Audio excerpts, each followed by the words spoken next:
At exactly 6 a.m., the blinds slid upward with mechanical precision, revealing the skyline, steel, glass, ambition etched against the pale dawn.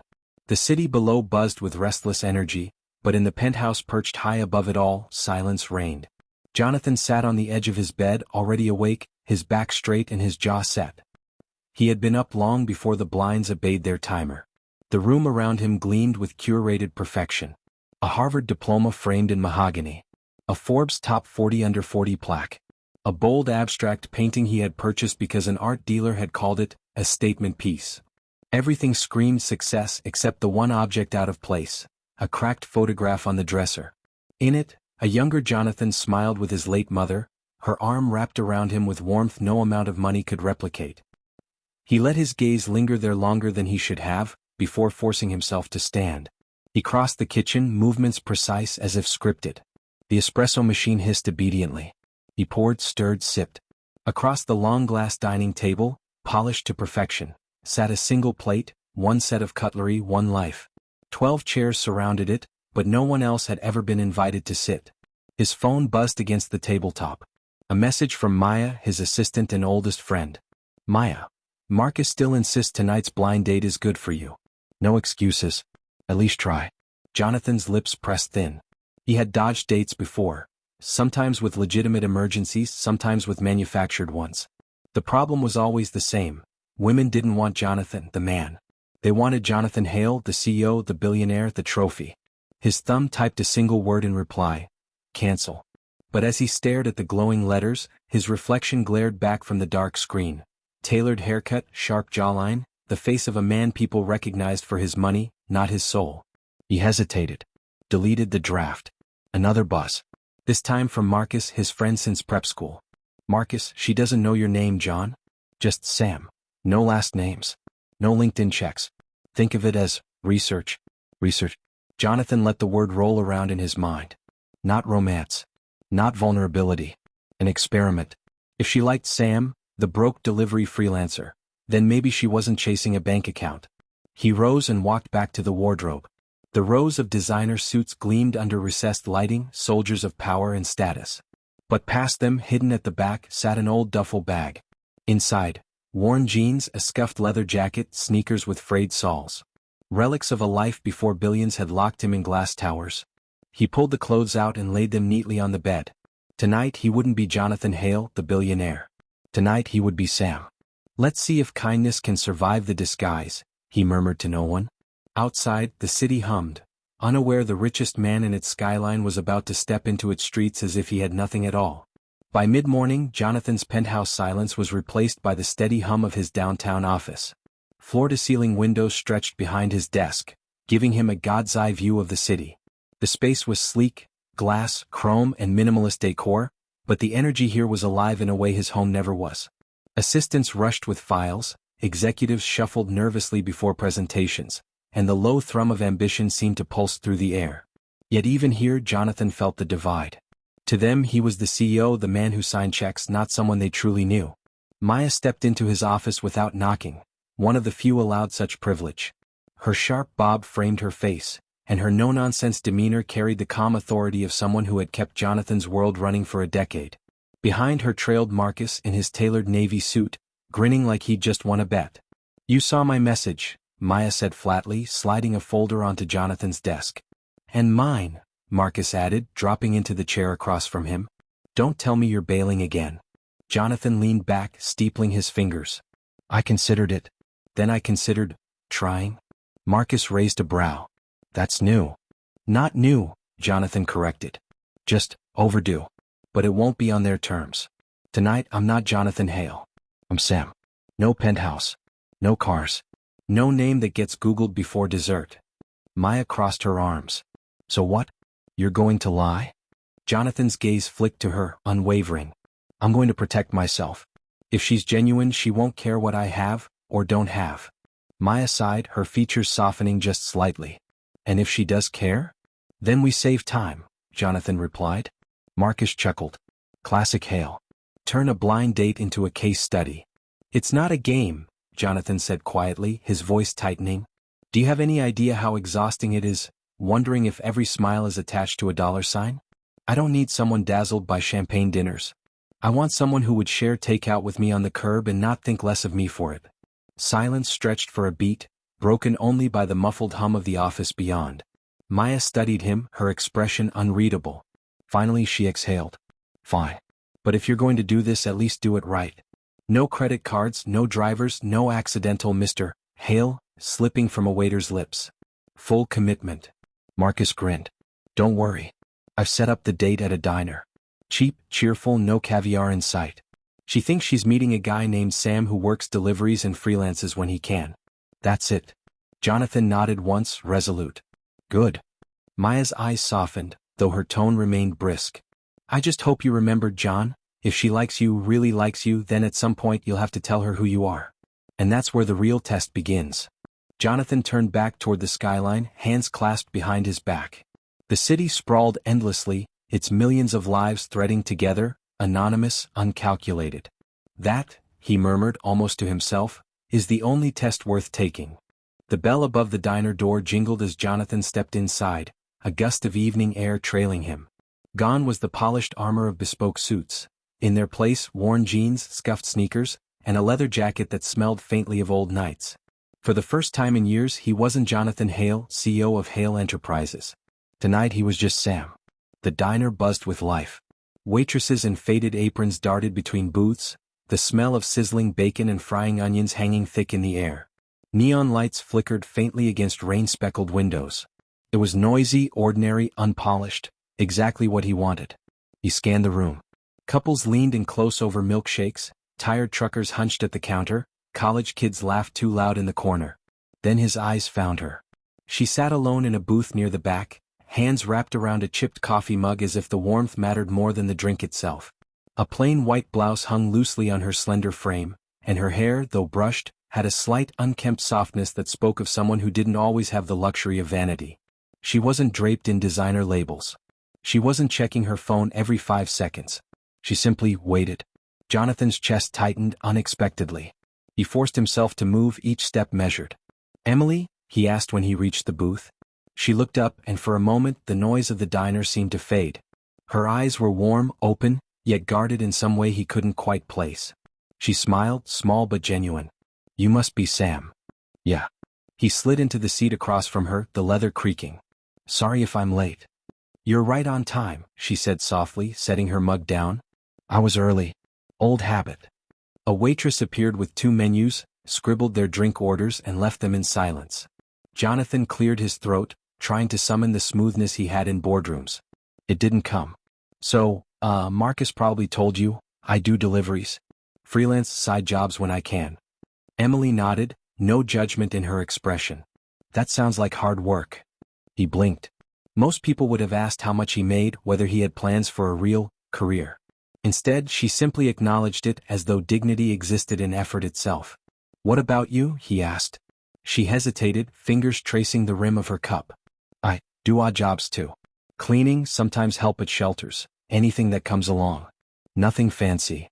There was a flicker in her tone, something unsaid. Jonathan tilted his head, but she quickly shifted the conversation, asking about his favorite food, his worst job, the funniest thing that had ever happened during a delivery. Minutes bled into an hour. Laughter came unexpectedly, soft and genuine.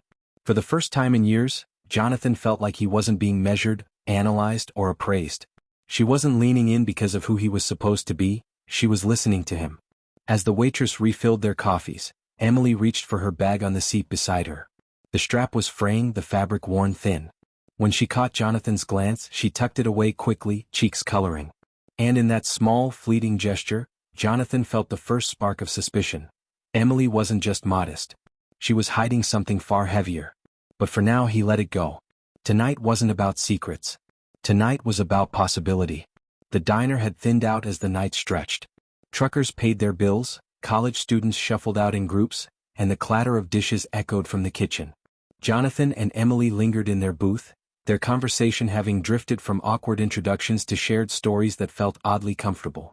Jonathan was in the middle of telling her about a delivery gone wrong, how a client's angry dog had chased him down 3 blocks, when the bell above the diner door chimed again. A man stumbled in. His clothes hung in tatters, his beard tangled, his skin marked by days without care.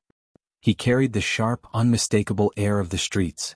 The regulars turned their heads briefly, then looked away, the way people often do when they don't want to see what unsettles them. The man shuffled toward the counter, voice hoarse. Just some coffee. Please. I'll pay you tomorrow. The waitress, balancing 2 trays, sighed. Sir, I can't. Before Jonathan could process, Emily was already moving. She slid out of the booth, approached the counter, and placed a gentle hand on the waitress's arm. It's okay. Put his coffee on my bill. The waitress hesitated, but Emily's steady gaze softened her resistance. With a shrug, she scribbled the order and walked off. Emily turned to the man, offering a warm smile. You can sit with us if you'd like. The man blinked, surprised, his voice rough. You don't even know me. You're tired, Emily said simply. And everyone deserves kindness. Jonathan watched, silent, as the man slowly made his way to their booth. Emily guided him to the seat beside her, pouring half of her own water into his glass without a second thought. When the coffee arrived, she slid it toward him before lifting her mug again, as though nothing unusual had happened. The man wrapped his trembling hands around the cup, tears welling in his eyes. People don't usually stop. Emily's smile was faint but steady. Then maybe they should start. Jonathan's chest tightened. He'd written checks to charities, funded shelters, built foundations that carried his name in gold plaques, but he couldn't remember the last time he had personally reached out with such raw, uncalculated compassion.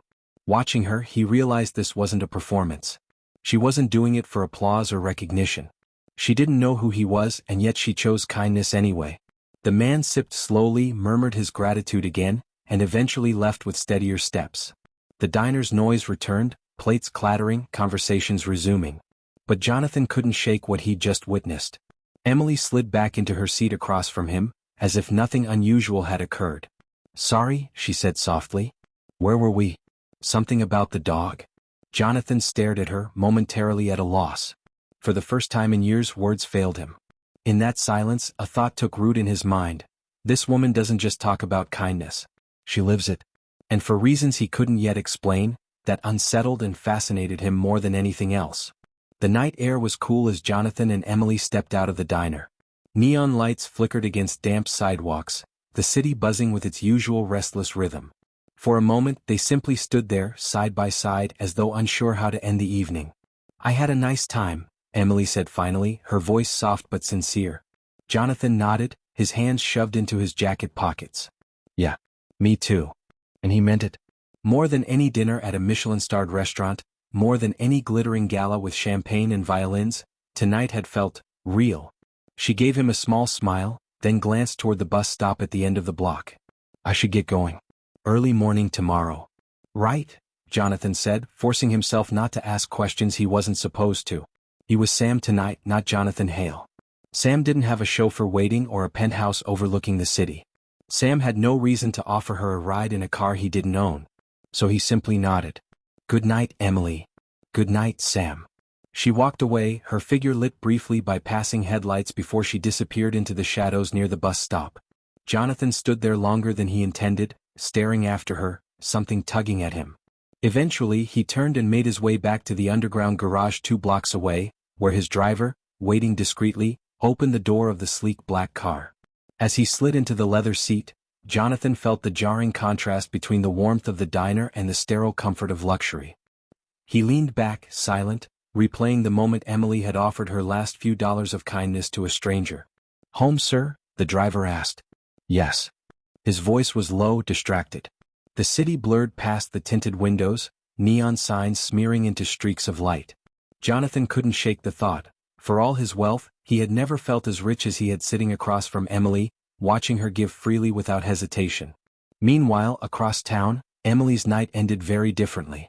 The bus rattled through quiet streets, dropping her at a neighborhood most people avoided after dark. She stepped off, clutching her worn bag tightly against her chest. Her footsteps echoed down an alley where the glow of streetlights didn't quite reach. She turned a corner, slipping behind a boarded-up storefront, and exhaled as though releasing a secret. There, tucked between concrete walls, stood her reality, a small makeshift shelter of blankets, cardboard, and a worn sleeping bag. She crouched down, setting her bag beside her, and sat cross-legged on the cold ground. The smile she'd carried through the date faded, replaced by a quiet weariness. She reached into her bag, pulling out a half loaf of bread wrapped in paper. From a hidden corner, a stray cat padded over, meowing softly. Emily tore off a piece and set it down. "Here you go," she whispered, her voice tender even in solitude. "Don't worry. We'll make it through another night." The cat purred as it ate, and Emily leaned back against the wall, staring up at the narrow strip of sky. For a moment she let her eyes close, the memory of laughter over coffee lingering like borrowed warmth. 2 lives, 2 worlds had brushed against each other that night. Neither knew just how much it would change them. Morning sunlight streamed through the glass walls of Hale Enterprises, reflecting off marble floors and polished chrome. Jonathan sat at the head of a conference table that could seat 30, his team of executives flipping through reports and waiting for his verdict on quarterly projections. But his mind wasn't here. Charts and numbers blurred into static as he replayed the image of Emily sliding her last few crumpled bills across the diner counter for a stranger's coffee. The sincerity in her voice, the ease with which she gave, those details clung to him with more persistence than the data being pitched at him now. "Mr. Hale?" a nervous VP prompted, shuffling papers. "Your thoughts?" Jonathan blinked, refocusing. He straightened his tie, masking the distraction with his usual composure. "Trim the excess. Focus on client retention, not just acquisition." Meeting adjourned. The executives scrambled to gather their files, murmuring agreement as they filed out. When the room was finally quiet, Jonathan leaned back, exhaling slowly. It was unlike him to drift during business. For years nothing pulled him off course. Yet one evening with Emily had unsettled the rhythm of his entire life. He tapped his phone against the table, debating. He could call Marcus, ask for more information. He could easily find her address, her history, everything about her.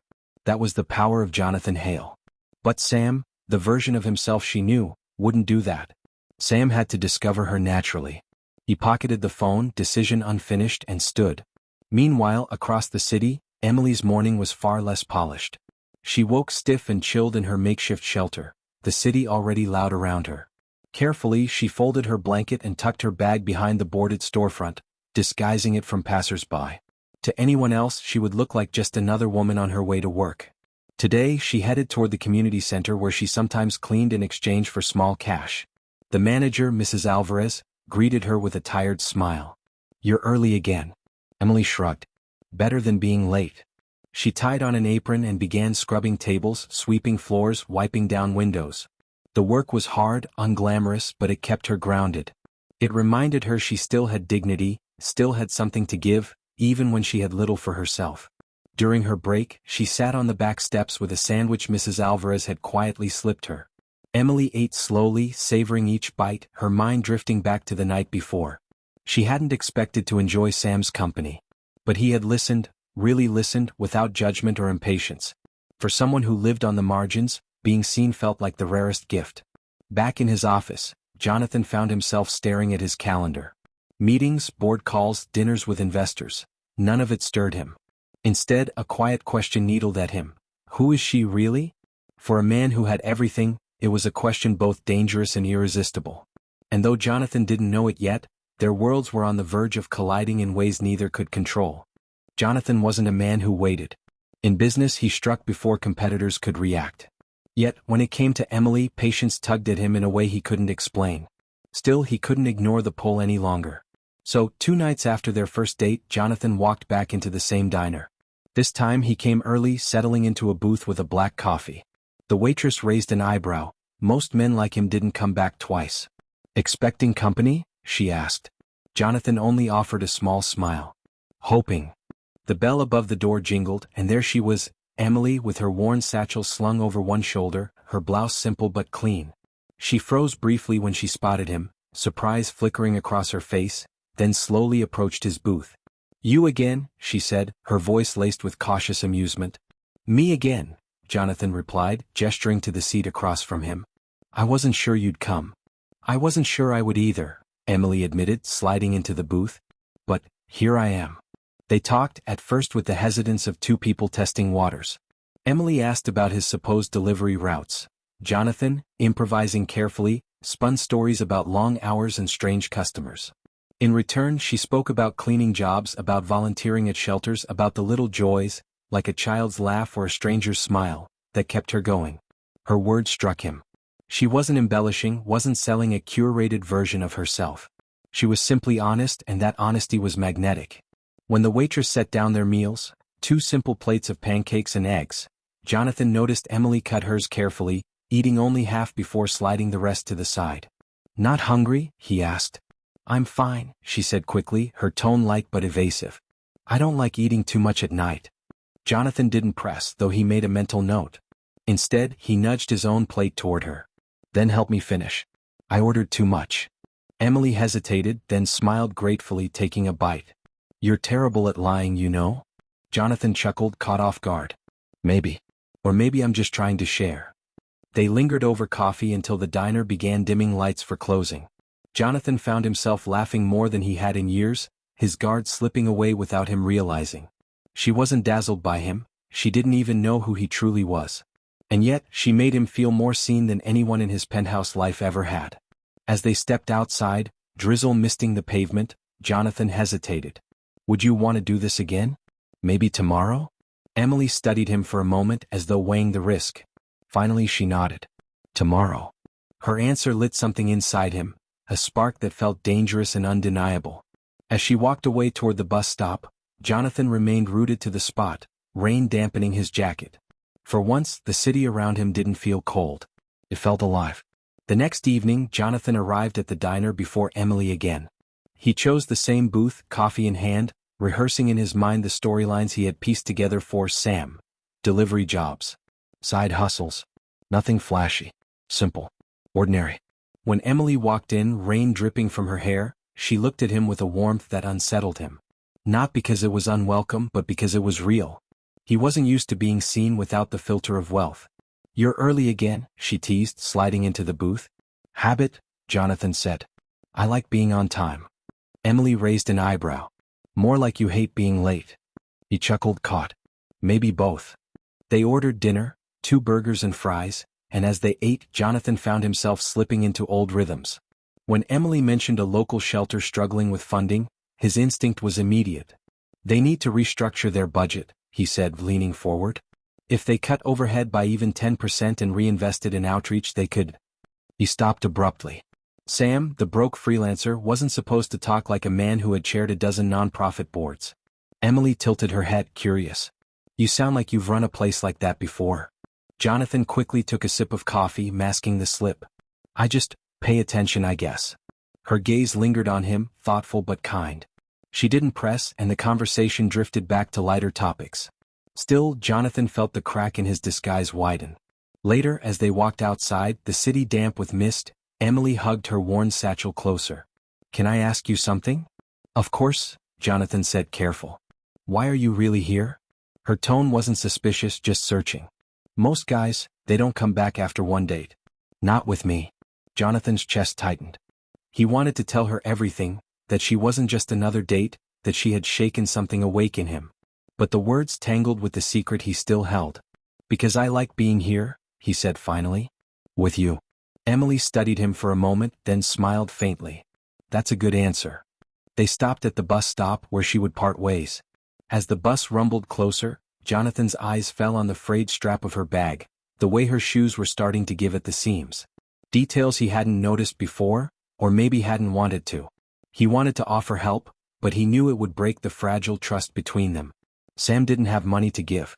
Jonathan Hale had too much of it. Either way, generosity from him would expose the truth. So he stayed silent, hands shoved in his pockets as she boarded the bus. She waved softly through the window, and he lifted a hand in return. When the bus disappeared down the street, Jonathan stood there in the drizzle, the weight of his double life pressing harder against his chest. For the first time he wondered how long he could keep the disguise intact before it all came crashing down. The rain had turned heavy by the time Jonathan left his office the following evening. His driver waited as always, but Jonathan waved him off and set out on foot, the city's damp pulse tugging at him. He told himself he just wanted air, but the truth pressed deeper. He wanted to understand Emily. For 2 nights, he had walked her to the bus stop, then watched her disappear into the fog of neon and exhaust. Tonight, impulse guided him further. When she boarded the bus, Jonathan boarded too, slipping into a seat several rows behind. Emily sat near the front, gazing out the window, her satchel clutched tightly. She didn't notice him. Each stop the bus made, Passengers shuffled in and out, but she remained, her posture shrinking slightly the farther they traveled from the city's bright core. After nearly 40 minutes, the bus hissed to a halt at a quiet, dimly lit stop. Emily stepped off. Jonathan hesitated only a second before following. She walked quickly, head down, cutting through side streets where streetlights flickered weakly. Jonathan kept his distance, uneasy about shadowing her, but unable to stop himself. Then she turned into an alley he never would have looked twice at, crumbling brick walls, a boarded storefront, trash bins lined along the side. She stopped. Kneeling, she pulled back a stack of cardboard tucked between two walls.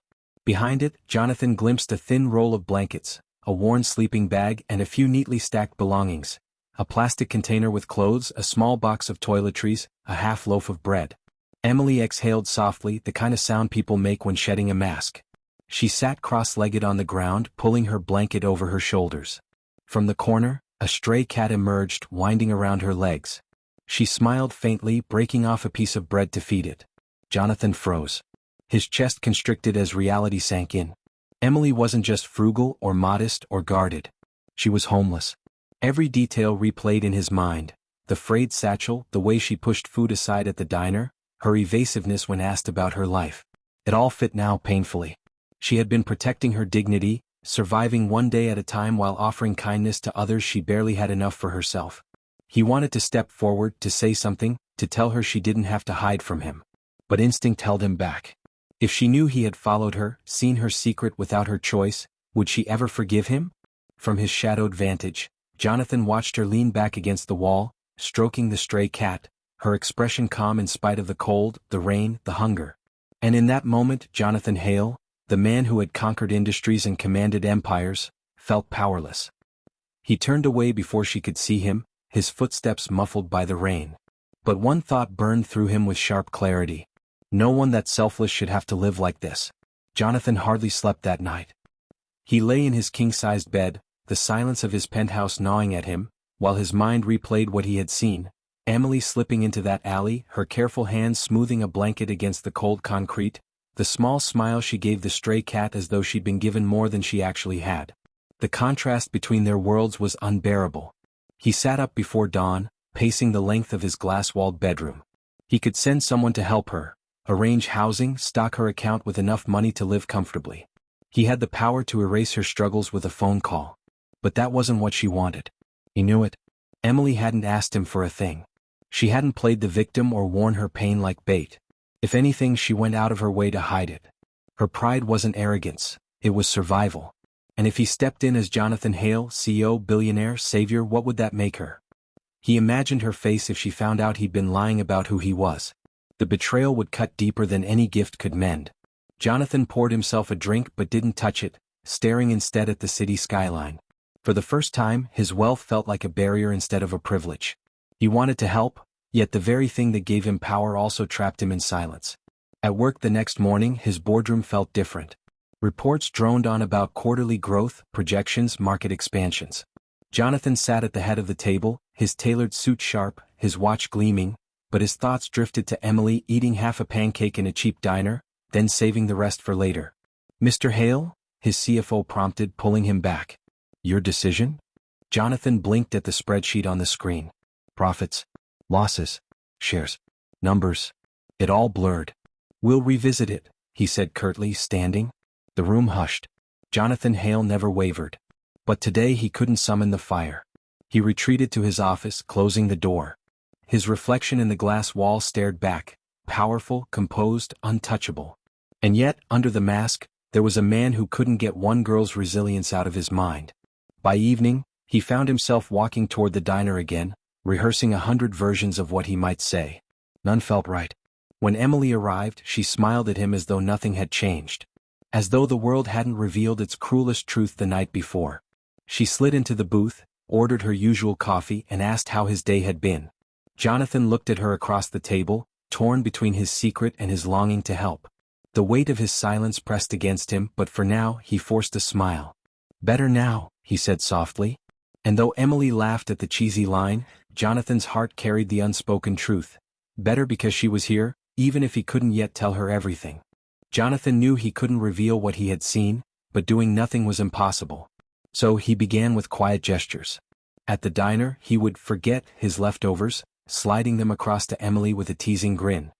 He started carrying an umbrella, insisting she take it when it rained, claiming he preferred the drizzle. Emily resisted at first, her pride flaring, but her gratitude softened her refusals. Slowly she accepted small kindnesses, unaware of the larger storms Jonathan battled inside. One night as they parted, Jonathan deliberately dropped a $20 bill beneath the booth. The next evening he found it taped to the wall near the register, a note scribbled in Emily's handwriting. "Someone lost this." His chest ached with admiration.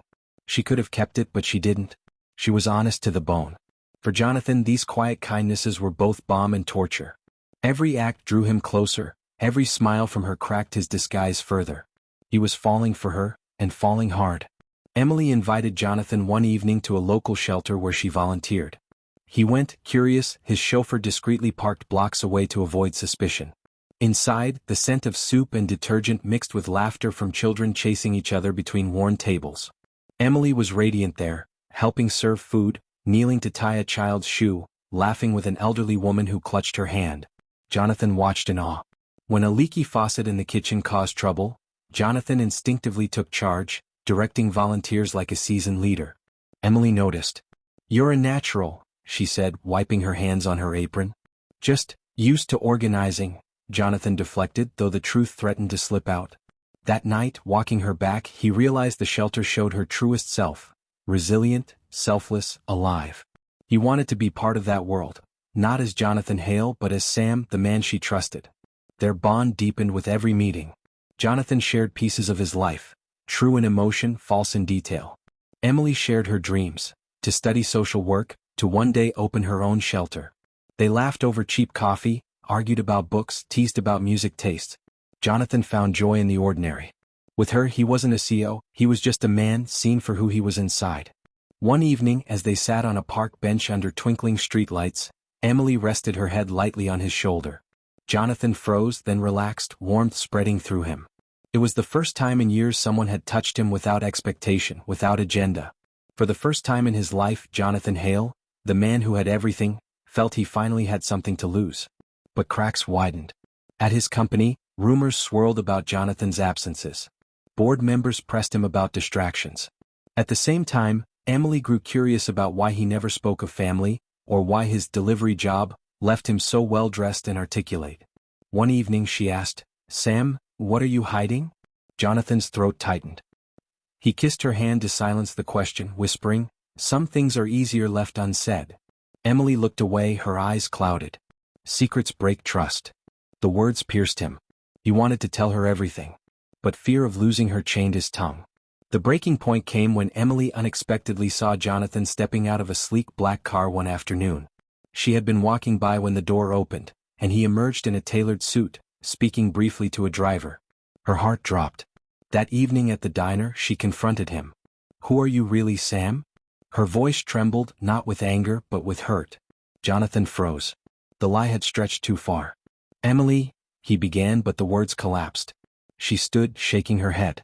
"You made me believe you were like me, that we understood each other. But you've been lying all along." The sound of the doorbell jingling as she stormed out cut through him sharper than any boardroom betrayal ever had. Days passed with silence. Jonathan's world blurred into monotony, his penthouse colder than ever. Finally he couldn't bear it. He went to the shelter where Emily was cleaning tables. She froze when she saw him. "What do you want?" The disguise crumbled. "The truth," he said, voice breaking. "My name isn't Sam. It's Jonathan Hale." Her eyes widened, recognition dawning. His name was everywhere, splashed across magazines and headlines. "I didn't mean to lie," he said desperately. I wanted someone to see me, not my money. I never expected to find you."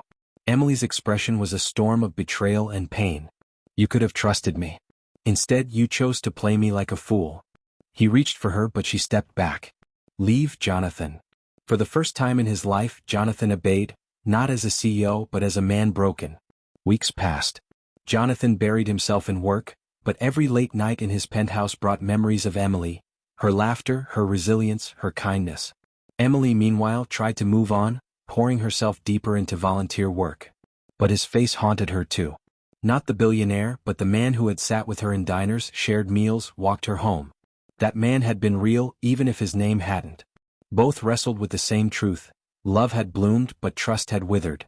Could one survive without the other? Jonathan decided he couldn't let it end there. But instead of money he chose humility.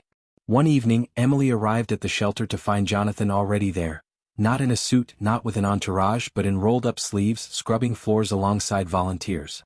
He worked silently for hours, serving soup, carrying boxes, fixing a broken chair. When the night ended, he approached her, sweat on his brow, no arrogance in his stance.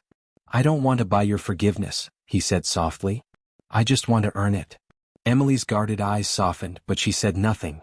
Still she didn't walk away. Weeks of persistence followed. Jonathan came back to the shelter again and again, never flaunting who he was. Slowly, Emily began to believe him, not the billionaire but the man beneath. One evening as they locked up the shelter together, Emily finally spoke. "I hated you for lying. But I can't hate the way you've shown up since." Jonathan swallowed hard. "I'll spend the rest of my life proving you can trust me." Her lips trembled into a faint smile. "Then start with dinner. Just dinner. No lies." Hope surged in him. "Just dinner," he promised. Months later, the shelter Emily once volunteered at was thriving, quietly funded by anonymous donations Jonathan had arranged, but only after she agreed as a partner to help run it. They stood outside the newly renovated building one evening, watching children play on the steps. Emily leaned into his side, her hand entwined with his. "You could have chosen anyone," she said softly. "Why me?" Jonathan kissed her forehead, his voice steady. "Because when I was a man with everything, I was empty. And when I pretended to have nothing, you gave me the one thing I'd never found, love without conditions." Emily smiled, tears glistening in her eyes. "Then don't ever pretend again." "I won't," he vowed. As the sun dipped behind the skyline, Jonathan Hale, the billionaire who once hid behind a mask, walked forward not as a CEO but as a man finally whole. With Emily by his side.